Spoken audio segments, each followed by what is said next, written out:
Glória a Deus, louvado seja o nome do Senhor.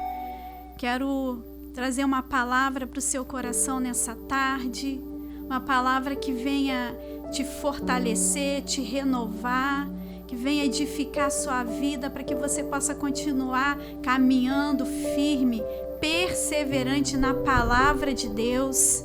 Em nome de Jesus, creio que Deus tem um tempo novo para a sua vida, uma nova história.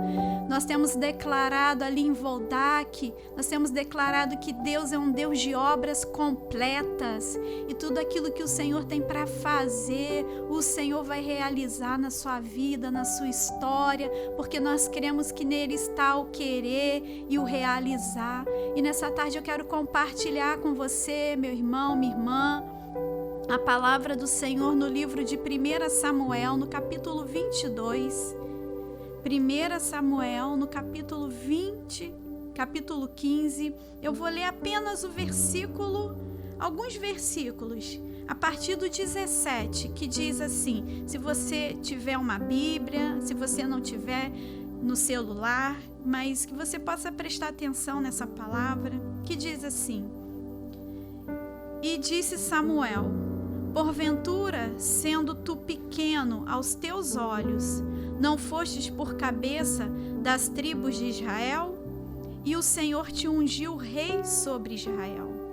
E enviou-te o Senhor a este caminho e disse: Vai e destrói totalmente estes pecadores, os amalequitas, e peleja contra eles até que os aniquiles. Verso 19 diz: Porque, pois, não destes ouvidos à voz do Senhor, antes voastes ao despojo e fizestes o que era mal aos olhos do Senhor. Então disse Saul a Samuel: Antes dei ouvidos à voz do Senhor, e caminhei no caminho pelo qual o Senhor me enviou, e trouxe Agag, o rei de Amaleque, e os amalequitas destruí totalmente. Mas o povo tomou do despojo ovelhas e vacas, o melhor do interdito, para oferecer ao Senhor teu Deus em Gilgal. E aí eu termino lendo o verso 22, que diz assim: Porém Samuel disse: Tem porventura o Senhor tanto em prazer em holocaustos e sacrifícios, como que se obedeça à palavra dele? Eis que o obedecer é melhor do que o sacrificar, e o atender melhor é que a gordura de carneiros. Amém? Que o Senhor possa abençoar, a porção da sua palavra, e que o Espírito Santo de Deus venha completar aquilo que precisa ser feito nessa tarde ao seu coração, em nome de Jesus. Eu começo, irmãos, irmãs, eu acredito que a maioria de vocês já ouviu uma expressão, Eu sou da época que a gente ouvia muito assim, os ditados, populares. Eu cresci, com esses ditados. Mas tem uma expressão que é muito usado, talvez você já tenha ouvido. E essa expressão diz assim: os fins justificam os meios. E essa frase, ela normalmente é atribuída a um filósofo e político italiano chamado Nicolau Maquiavel. Talvez você já tenha ouvido falar dele. Ele desenvolve a ideia de que um governante, quando necessário, deve adotar medidas que possam, mesmo que moralmente questionáveis, garantir a estabilidade e a continuidade do poder. Esse é o pensamento dele quando ele fala a respeito dessa frase, que os fins justificam os meios. Essa ideia, ao longo do tempo, ganhou uma grande força, Passou a ser usada para justificar atitudes, decisões, comportamentos inadequados que ferem os princípios morais, e tudo em nome para se obter um bom resultado. Ou seja, para se alcançar um objetivo, não importa o caminho escolhido. E quando eu falo de caminho, eu me remeto ao meio utilizado. Ou seja, o que vale para muitas pessoas é o resultado, o que eu ganho com aquilo. No entanto, na perspectiva bíblica, percebemos que esse pensamento, meu irmão e minha irmã, é totalmente contraditório à palavra de Deus. Para Deus não importa apenas onde queremos chegar, mas como chegamos lá. Porque a própria palavra de Deus diz que o importante é como se chega, né? O importante é o fim, como eu termino, né? O começo é importante, sim, mas ele vai dizer melhor é o fim das coisas, né? Do que o começo. Então, para Deus, eu quero dizer para você nessa tarde que não é apenas onde nós queremos chegar, onde você quer chegar, mas como nós chegamos lá, como nós colocamos Deus no meio desse caminho, sabe? Porque os meios também precisam ser santos, meu irmão e minha irmã. Os meios utilizados precisam estar alinhados com a vontade de Deus, aquilo que Ele quer para nós. Porque quando os meios que usamos se corrompem, provavelmente o coração também. Provavelmente isso vai nos afastar da presença do Senhor. Provavelmente, né, nós vamos viver, né, nós vamos caminhar, né, os meios corrompidos nos afastam daquele que é o nosso Deus. E às vezes, né, os meios parecem até bons. Ah, mas não tem nada a ver, tá tranquilo, a gente tá vivendo um tempo novo, no sentido tudo atual, né? A gente tem que olhar para a atualidade, né? São coisas novas, é um tempo novo. Mas eu quero dizer para você que os princípios e os valores do reino são os mesmos, tá? Porque a palavra de Deus diz que o Senhor é o Deus de ontem, hoje e será eternamente. O mundo muda, as pessoas, né, as gerações, a modernidade, mas a palavra do Senhor, ela permanece eternamente. E muitas vezes os meios utilizados são bons para chegar àquilo que se deseja alcançar. Mas a gente precisa ter muito cuidado, achando que aquilo é bom, que aquilo é saudável, e às vezes está nos levando para um afastamento do Senhor. Quando eu li essa expressão, me veio à mente um personagem bíblico muito conhecido nosso. E eu gostaria de falar um pouco sobre ele nessa tarde, a respeito do rei Saul. E quando a gente olha para esse rei, lá no capítulo 8 de 1 Samuel, nós conhecemos, né? Creio que você conheça ali a trajetória do povo de Deus, quando eles estão caminhando e aí eles pedem um rei, alguém que governasse sobre eles, né? Porque até então eles estavam sendo liderados por juízes. E aí o Senhor ouve a oração deles, né? Através de Samuel, o Senhor ouve a oração deles, né? Eles queriam um rei, eles olhavam e viam que outras nações também tinham e eles queriam, né? E aí Deus levanta Saul como o primeiro rei em Israel. Deus ouve o pedido do povo e permite que Saul seja estabelecido rei.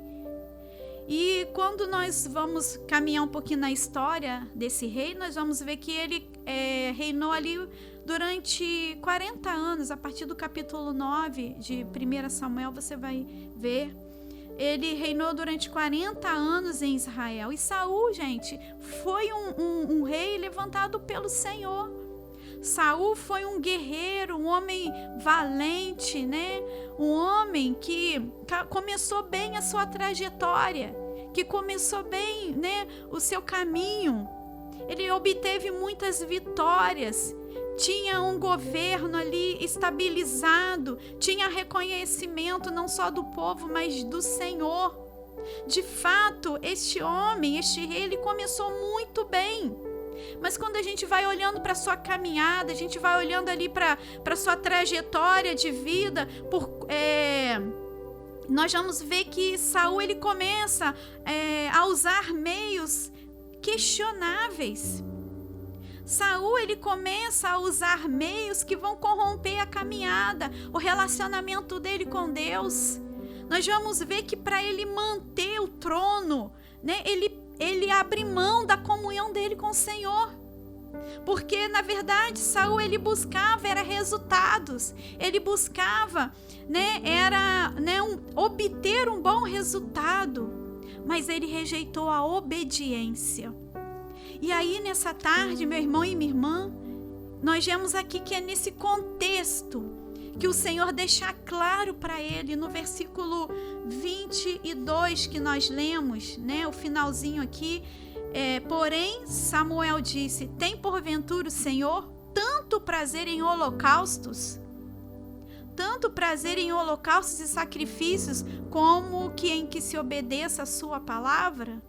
Eis que obedecer é melhor do que o sacrificar, e o atender melhor do que a gordura de carneiros. Então, olha só, irmãos e irmãs, quando nós olhamos para a trajetória deste rei, nós percebemos que para alcançar seus objetivos, obter resultados satisfatórios, não importava os meios utilizados, porque ele quebra princípios e valores, ele negocia valores do reino, coisas preciosas, e aí o seu coração se corrompe, se afasta do Senhor.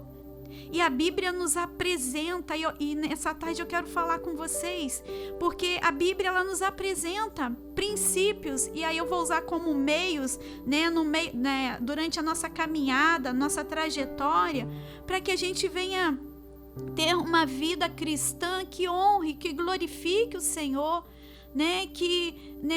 A gente vê que Saul ele foi rejeitado pelo Senhor, um homem que tinha tudo para dar certo, para ter um fim extraordinário, para que tivesse um fim cheio da presença de Deus. E aí a gente vê na palavra que ele foi rejeitado. Olha que tristeza, ele foi rejeitado pelo Senhor. E aí eu quero falar sobre alguns princípios, meios para a nossa vida, para mim, para você nessa tarde, para que nós sejamos aprovados por Deus, sejamos achados como um homem, uma mulher com o coração voltado para o Senhor, quebrantado na presença dEle. O primeiro princípio ou meio que eu quero falar com vocês nessa tarde é a obediência, meu irmão e minha irmã. A obediência precede a bênção, a Bíblia fala sobre isso. Não tem como caminhar com o Senhor e não desejar, não ansiar, não viver uma vida de obediência à sua palavra, aos seus ensinamentos. Saul ele recebe uma ordem clara do Senhor através do profeta Samuel, lá no capítulo 15, verso 3. Ele diz: vai, pois, agora e fere Amaleque, destrói totalmente tudo que tiver e não lhe perdoes. Porém, matarás desde o homem até a mulher, desde os meninos até aos de peitos, desde os bois até as ovelhas e desde os camelos até os jumentos. Então foi uma ordem dada pelo próprio Deus. E aí ele vai à batalha, a Bíblia fala sobre isso. Ele vai a batalha e ele vence, mas ele não obedece completamente à voz do Senhor. Nós vemos aqui uma obediência parcial. Nós vemos aqui uma obediência até um certo limite. Nós vemos que Saul queria os resultados, queria ser abençoado, queria a vitória. Mas ele não abriu mão, de viver uma obediência completa ao Senhor. Ele abriu mão de viver essa obediência. E o desejo dele, aí quando a gente olha aqui para o texto, é legítimo, porque ele tinha boa intenção, creio eu. Que ele tinha uma boa intenção, ele queria sacrificar o melhor, ele queria, com excelência entregar, oferecer o melhor para o Senhor, mas o melhor sacrifício que eu e você podemos dar para ele, o nosso melhor com excelência, é a nossa obediência. É isso que ele quer de nós. É isso que ele quer de nós, que a gente tenha uma vida de obediência, de entrega. Ainda que a gente não entenda o porquê, ainda que a gente não entenda o que está acontecendo ao nosso redor, porque o dia mal chega, mas o que o Senhor quer, meu filho, minha filha, só me obedeça, só me obedeça. E quando a gente olha para a história deste homem, do rei Saul, ele, para alcançar o seu objetivo, ele mostra ali o que realmente estava dentro do seu coração. O meio que ele usa para alcançar o seu objetivo. Uma obediência parcial, fragmentada. E a Bíblia diz, meu irmão e minha irmã, João 14,15, se vocês me amam, obedecerão os meus mandamentos. Olha o que o Senhor está falando. 1 João 5,3, porque nisto consiste o amor a Deus, em obedecer aos seus mandamentos. E os seus mandamentos não são pesados. Quando amamos, meu irmão e minha irmã, de fato o Senhor, obedecer é algo natural na nossa caminhada cristã. Obedecer se torna algo leve, não um fardo. Ai, porque eu tenho que obedecer, eu tenho que fazer isso. Não, se torna algo bom, prazeroso, porque é natural. É bom poder obedecer ao nosso Pai, viver a sua palavra, andar em concordância, a sua vontade, aquilo que Ele tem para nós. Deus não quer a nossa obediência em partes, uma obediência fragmentada. Obedecer não é do nosso jeito, não é do jeito, de Saul. Não, obedecer não é impor limites ao Senhor. Senhor, faça a minha vontade, Senhor, faça do meu jeito. Senhor, faz desse jeito. Às vezes a gente ora ao Senhor, está orando e pedindo a Deus algo, e nós colocamos para o Senhor e a gente fala, Senhor, faz desse jeito.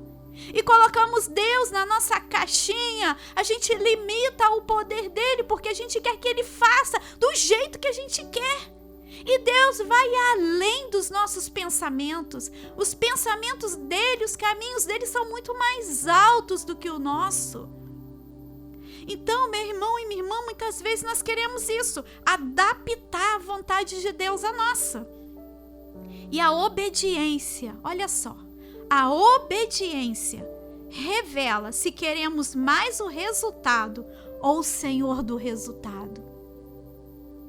A obediência revela se nós queremos mais a bênção ou o dono da bênção.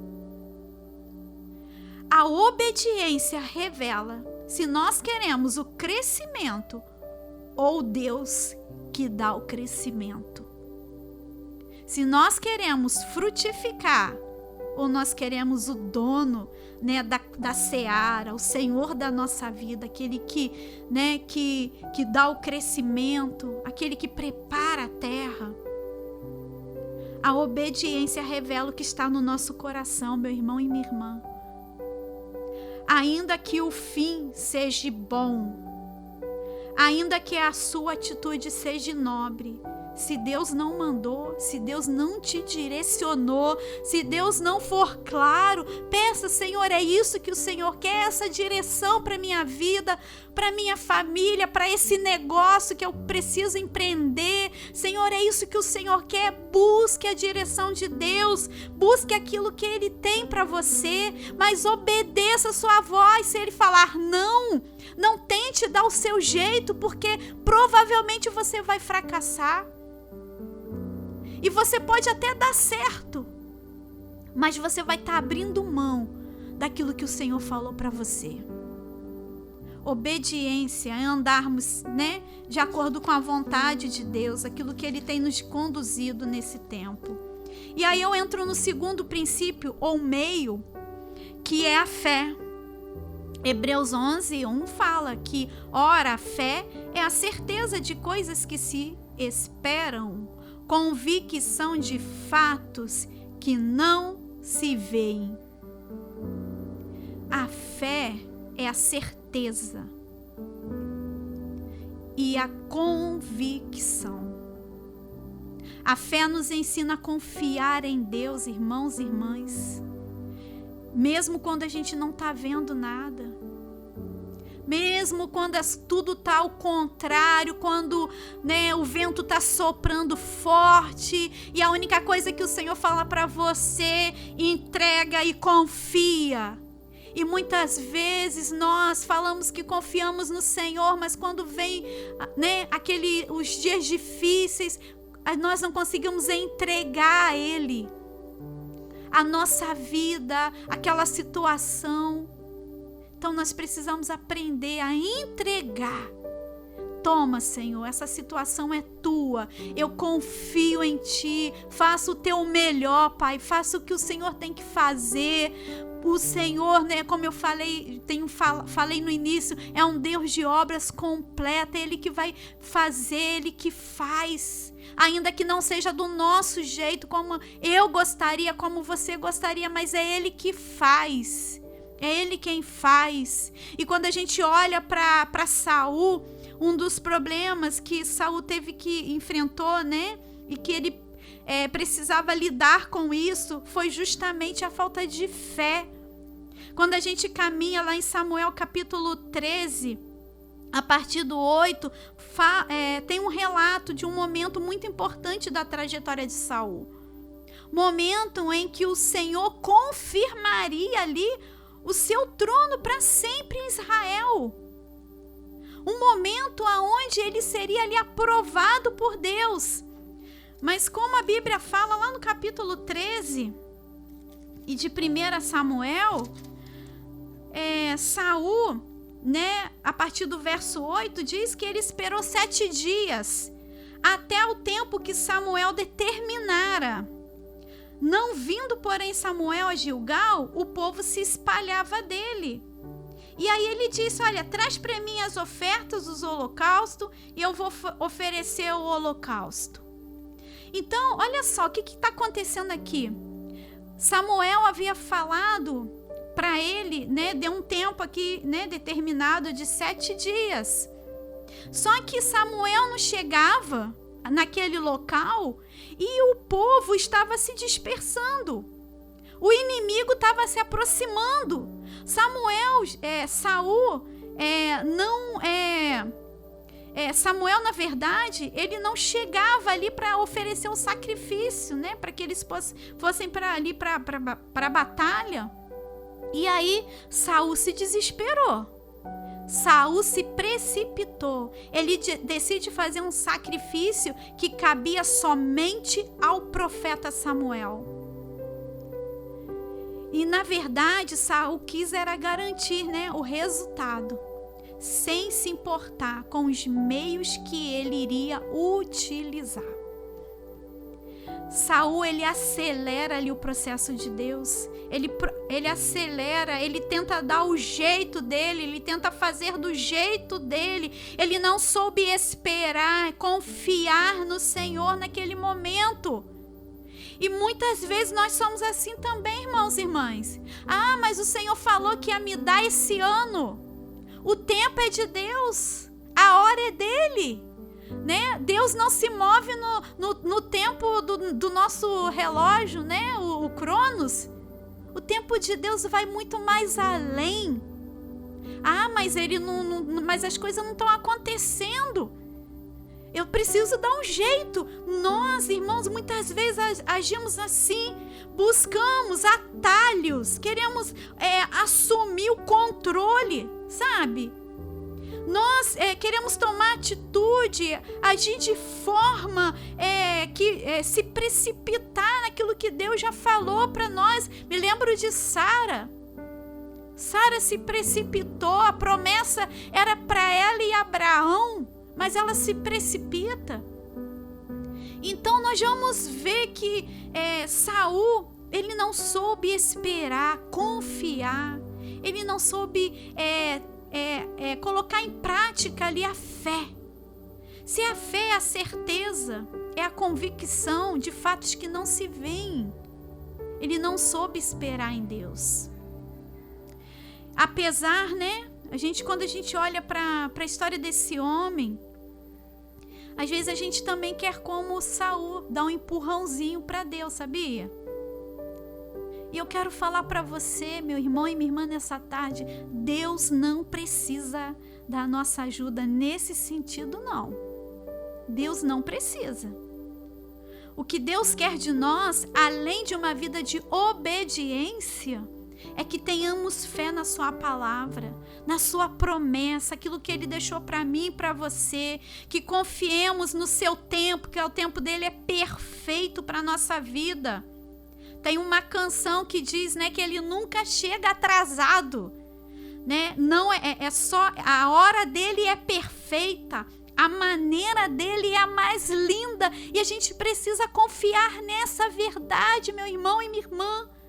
Que Deus, né, ele tem a maneira dele agir, de fazer, que nós muitas vezes nós não vamos entender, e nem é pra gente entender, mas é pra gente confiar, acreditar, colocar em prática a nossa fé no Senhor.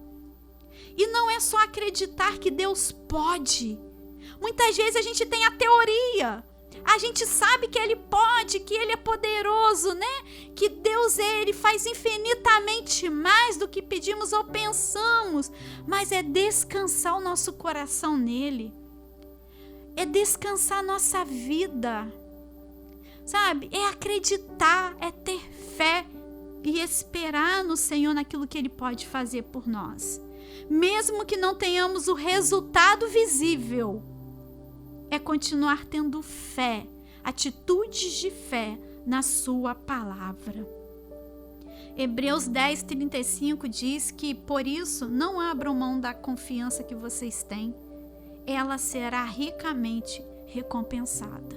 Talvez não seja do seu jeito, do meu, mas o Senhor é fiel, irmãos. A gente precisa crer nisso, amém? Quando nós temos atitudes de fé, que nós depositamos nas mãos do Senhor, na presença dEle, né? Deus, Ele faz, né? Aquilo que é a vontade dEle para a nossa vida.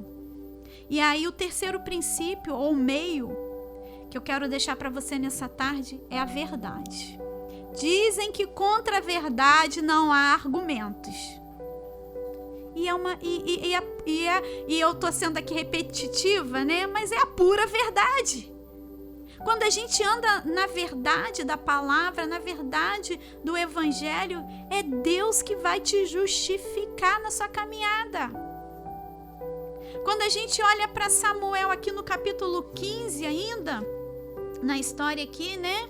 Capítulo 15, quando Saul é confrontado por Samuel, ao invés de assumir a sua culpa, né, se arrepender daquilo que, né, de ter desobedecido a palavra, ao invés de assumir o seu erro, ele transfere a culpa para o povo.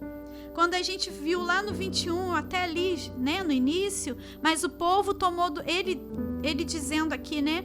Mas o povo tomou do despojo de ovelhas e vacas o melhor do interdito para oferecer ao Senhor teu Deus em Gilgal. Então percebe comigo aqui que ele tenta maquiar a sua desobediência, fazendo um discurso até bonito.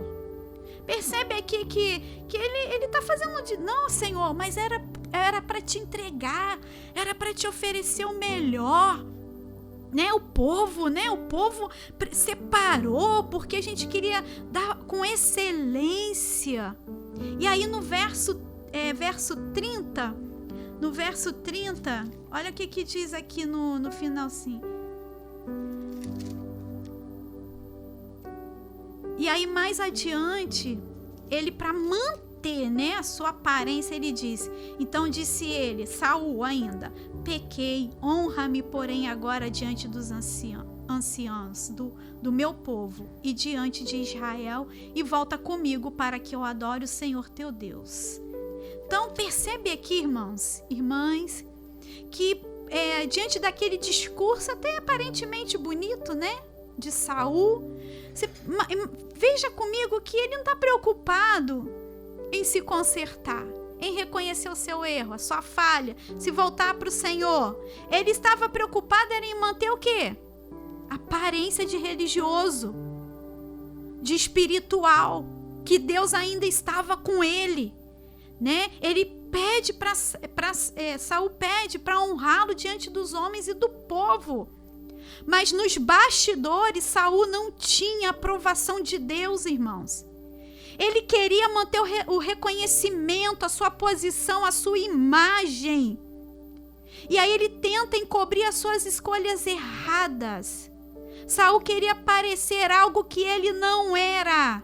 E isso é uma vida de aparência, isso é hipocrisia. O próprio Jesus fala sobre isso. E é uma mentira, uma vida de mentiras. E isso nos chama atenção, me chama atenção, porque muitas vezes, para se manter uma posição, um reconhecimento, os bons resultados, deixamos a verdade de lado. Tudo, como eu disse no início, tudo em nome para se obter o quê? Um bom resultado. Quantas pessoas preferem andar no engano, viver de aparência, querem ter visibilidade, né? Mas não vivem a verdade de fato. A verdade revela quem realmente somos quando ninguém está nos aplaudindo. Lá dentro da nossa casa, no nosso convívio com a nossa família, né? Lá dentro do nosso quarto. A verdade revela quem realmente somos quando não temos o reconhecimento dos homens. E andar com Cristo é andar na verdade. Essa verdade que nos transforma se nós deixarmos, se nós permitirmos. E conhecereis a verdade, João 8,32. E a verdade vos libertará. Essa verdade que nos liberta, mas é uma verdade que nos confronta, irmãos. Que nos precisa transformar a nossa vida diariamente. A verdade é o meio que preserva o nosso coração limpo, o nosso relacionamento saudável com o Senhor. Quando andamos na verdade, é Ele que vai nos justificar. Nessa tarde, eu concluo dizendo, né, voltando lá à expressão que eu disse no início, né, que de Maquiavel, que ele diz que os fins justificam os meios. Mas eu quero dizer para você nessa tarde, os fins não justificam os meios. A vida de Saul é um exemplo dessa verdade. Ele venceu batalhas, ele foi um grande guerreiro, mas o final da vida dele, ele perdeu o bem mais precioso, a maior batalha da vida dele, que ele deveria ter traçado ou travado na caminhada, que é estar na presença de Deus, a comunhão com Deus, ele perdeu. Então, meu irmão e minha irmã, que nós, nessa início de tarde, possamos olhar para dentro de nós, possamos pedir ao Espírito Santo de Deus que nos ajude a olhar e ver em nós aquilo que precisa ser mudado, aquilo que precisa ser transformado. Saul escolheu viver de aparências, não estava disposto a mudar, a reconhecer o seu pecado, o seu erro. Ele queria reino, vitórias, e isso ele teve, mas ele abriu mão do mais precioso, né, que era a presença de Deus, viver uma vida de obediência, de fé e verdade. E aí eu volto também uma outra frase que eu disse no início: para Deus não importa apenas onde queremos chegar, mas como chegamos lá. Que Deus te abençoe, em nome de Jesus.